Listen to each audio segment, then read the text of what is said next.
attack black people after they've been murdered, when they did absolutely nothing wrong, you're pushing us to the limit.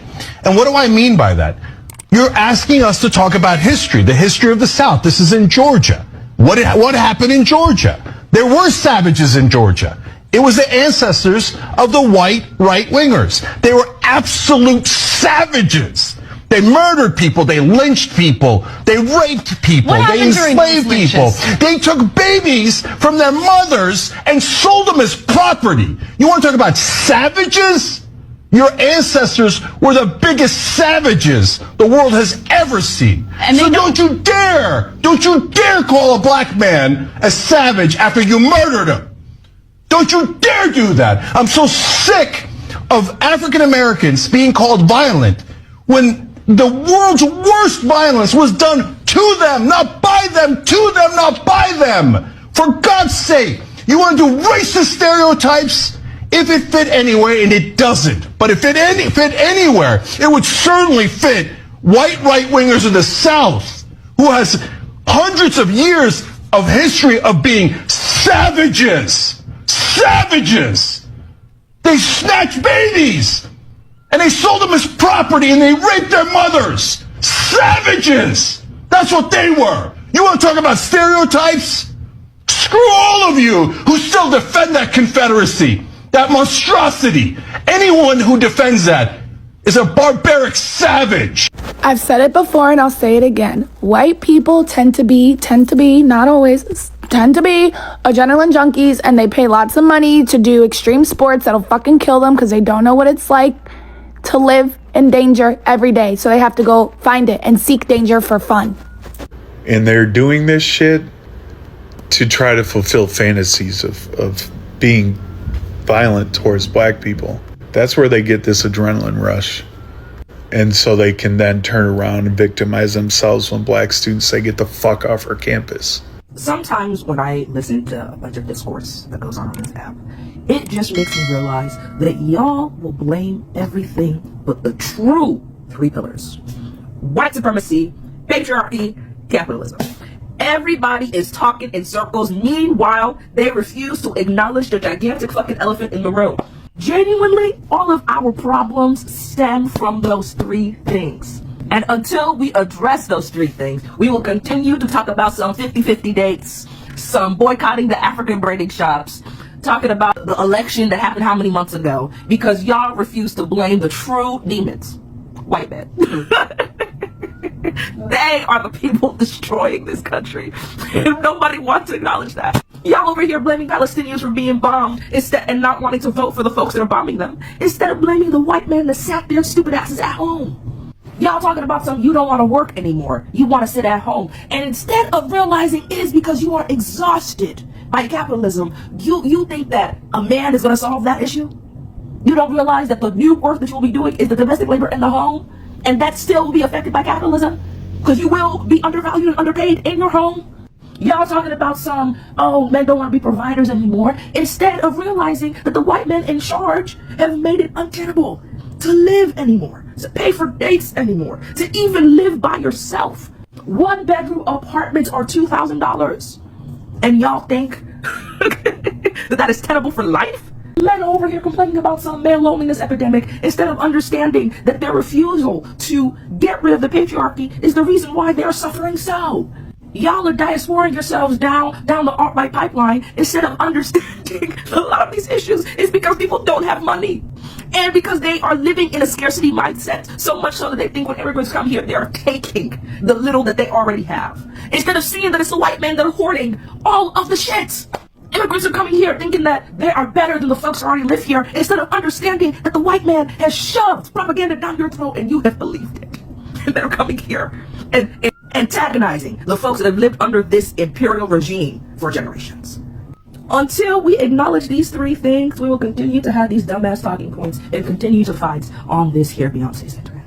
And today we are going to talk about the people who built their nation, their wealth, and their identity on the suffering of black people, and now are playing victim, and they are trying to gain sympathy out of their old acts, and they're claiming that it's been a long time since such things happened. But as we all know, there are things that are entangled to other things.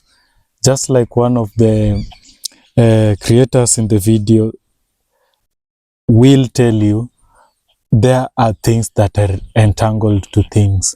You can't mention one thing without mentioning another. And in this case, we are not mentioning America without the cases of slavery, the cases of racism, the cases of people having to put their dignities in line for them to survive. These are things that people are not ready to talk about right now.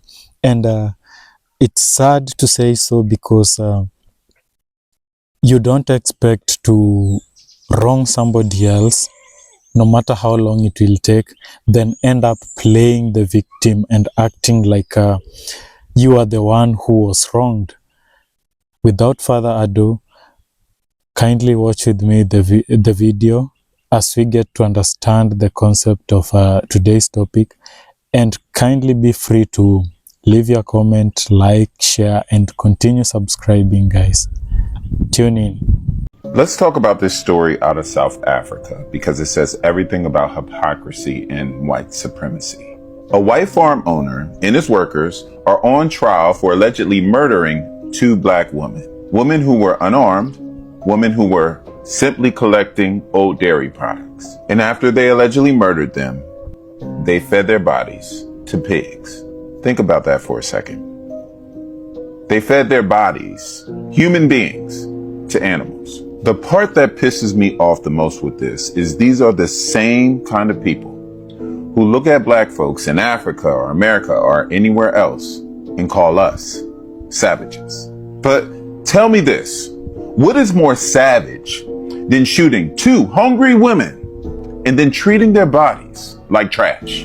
What's more barbaric than covering it up by feeding their bodies to animals? This isn't just a crime. This is a reflection of a long, ugly history. If you remember, colonizers stole land, they massacred villages, and they called it civilization. Slave masters whipped, raped, and lynched black bodies, and then had church the next morning. Apartheid made people strangers on their own land. And then when we resisted, they called us violent. See the pattern? Whenever black people act out of survival, we're branded as criminals. When white supremacists murder in cold blood, it's protecting property. It's isolated. It's lost in the news cycle somehow. And then you got politicians like Trump who push this lie of a so-called genocide against white farmers while ignoring the everyday violence against black South Africans. That's not just hypocrisy. That's propaganda trying to flip the script and make the oppressor the victim. You want to know the truth? Black people are not savages. What's in our blood is resilience, creativity, and survival against all odds. But what's in their history, their very foundation of white supremacy, is violence, exploitation, and the dehumanization of others. That's the real savagery. So the next time someone dares to point the finger at us, remind them, we didn't invent this cycle of brutality. They did. And we've been surviving it, exposing it, and rising above it for centuries. Now let me ask you this. When are we going to let them stop defining the narrative and start forcing the world to see the truth for what it is? There always has to be one. There is always someone who has bought into the manufactured idea that people with melanin are more violent than people without. There is always someone out there loud and wrong that slips into the comments with a subtly racist remark, and then when I call them out on it, they get blatantly racist. But I always wonder, can you blame these people for how they think? Because the media always portrays us as violent. Look at the difference between the protests a couple days ago and the protests of 2020. 95% of those protests in 2020 were peaceful, uneventful. but they were not covered. And the only thing that was covered was when the riots happened, which were started and escalated by the law enforcement. The only thing that people like this saw were the escalated images. And without the education system actually teaching history and unwhitewashed history in our schools, it is really hard for people like this to understand and know the truth unless they actually go out of their way to read and learn the truth, which, come on. Most people can't even find a good source to the truth of real history. A lot of the time, we only learn about 5 people that did great acts in the civil rights movement and beyond. We don't really know much about the people that helped us get out of slavery itself. And a lot of people don't even know what happened during slavery, being that schools now are trying to equate it to indentured servitude with free housing and healthcare and food. But if you are feeling some kind of way about your level of knowledge about Black history, I got exactly what you need. Black AF History, The Unwhitewashed Story of America by Michael Harriot. This book goes from the start of slavery and how it started in the first place, all the way to the two-party system and how that was even invented to keep Black people in check. This book talks about the resistance leaders that we had during the slavery times, as well as the leaders that we had even after the Emancipation Proclamation. This book even talks about the Second Amendment and the creation of correctional facilities and officers. After reading this book, you can get a sense of how America was created and the systems that were put in place from the very beginning to keep Black people down. It even goes into how ghettos were created and how the hood was formed, creating so-called gangsters and hood life in the Black community in order to keep us at the bottom. I don't expect the person who wrote this comment to actually want to enlighten themselves and read this book, but for the people who are waking up and the people who are realizing that Black people have been targeted and you really want to know and understand our history, this book right here is going to be what you need. So I started a new series here on TikTok. It's called Historical Investigations. It's where I look at old, iconic, nefarious, infamous historical pictures of white people being crazily racist, while Black people more often than not are trying to break barriers and make history and desegregate and do things of that nature. And I've been having a lot of fun. Getting a lot of pushback. Are saying things along the lines of, "Oh, this is so old. Oh, this is doing too much. Oh man, why are we talking about a teenager who's now an old man? Well, this was 50 years ago, man." That I say, why not? Why not? Why am I not allowed to talk about these things? You see, Dorothy Counts is still alive. Elizabeth Eckford, she's still alive. 3 of the North Little Rock 6, they're still alive. Just like you can't tell the story of the NBA without LeBron, or the story of the NFL without Tom Brady, or the story of America without slavery.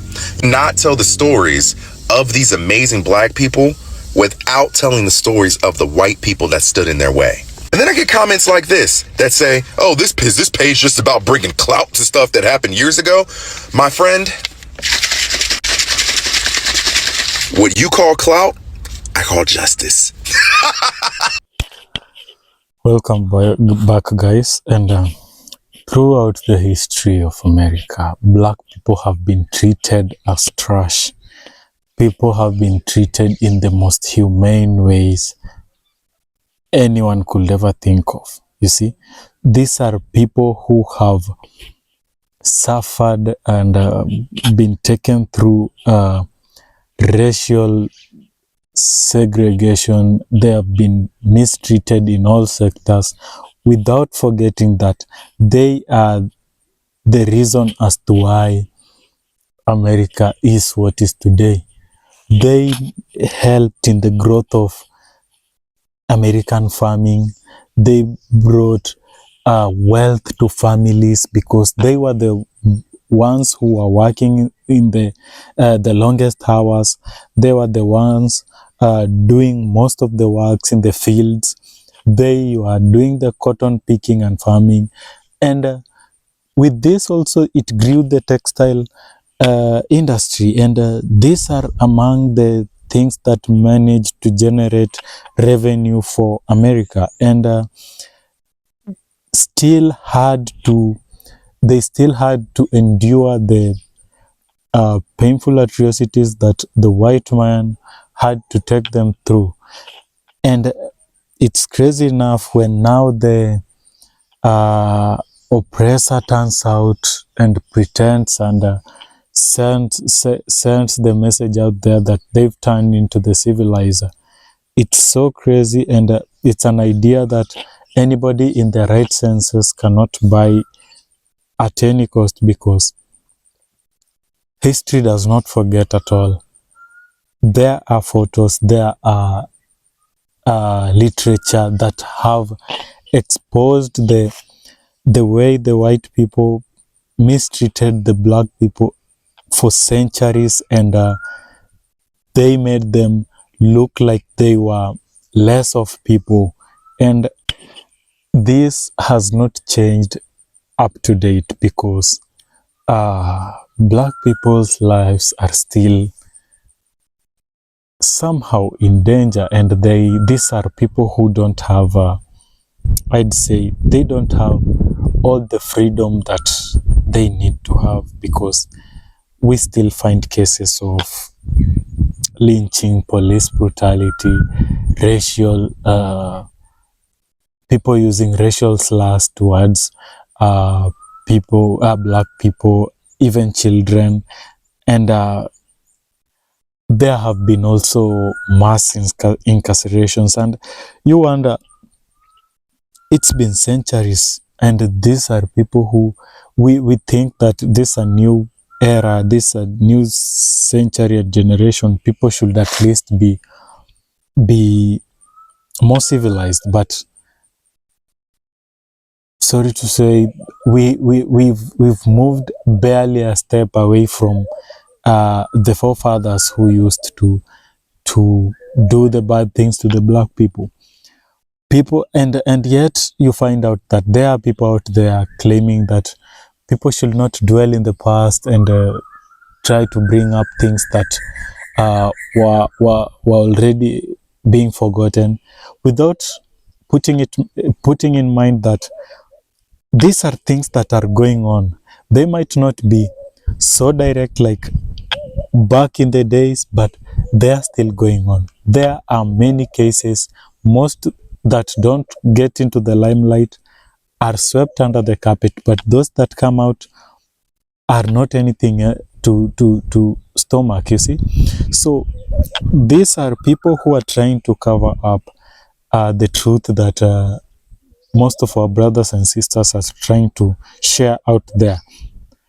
People have taken mandate to educate others, for them to learn that even though there has been a change, it's not as much as it ought to have been. These are people who try to cover up the bad things that have happened to black people and are continue happening to the people.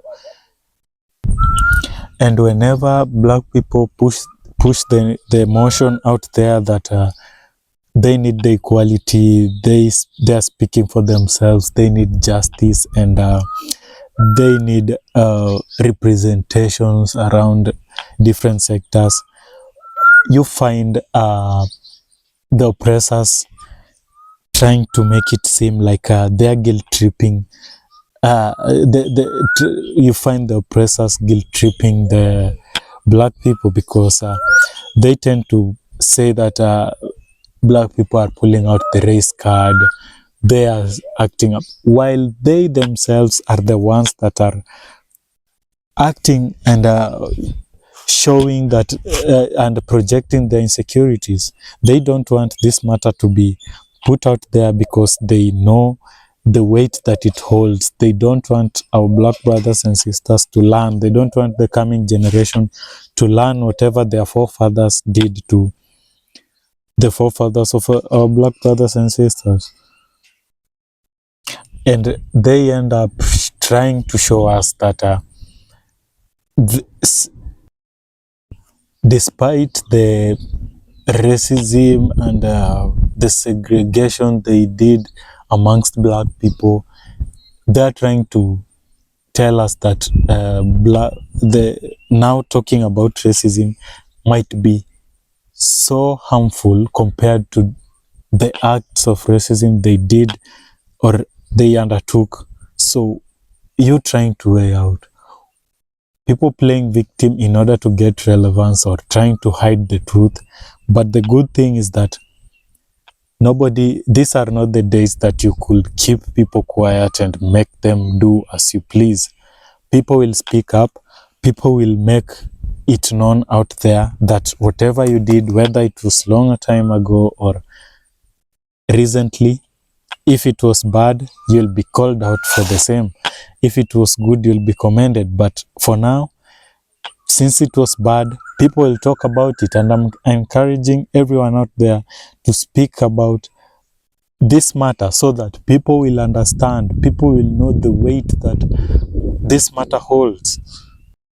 And the fear that the oppressors have is that maybe black people want revenge, black people want something to get back at them. No, black people are just making it known out there. They're trying to teach others, the coming generation, about the things that our forefathers had undergone, and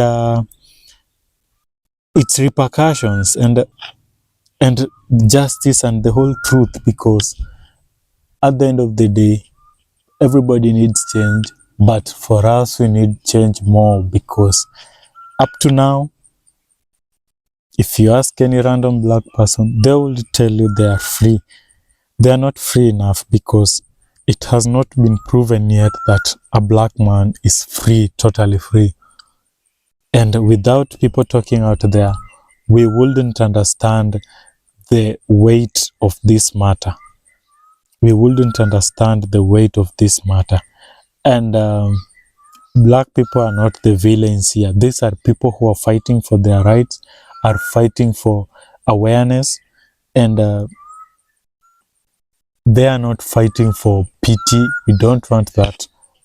What we want to understand is, if the shoe fits and if the truth makes you uncomfortable, then I guess that's what you need to hear, because it touches somewhere in your soul, in your nerve. You need to understand that the weight that comes with that matter, that truth. So with those short remarks, kindly like, subscribe, and keep on watching and keep on tuning in for more content, and help us grow together as we keep on teaching one another. Kindly leave your comment on the comment section. Till next time, guys. Goodbye.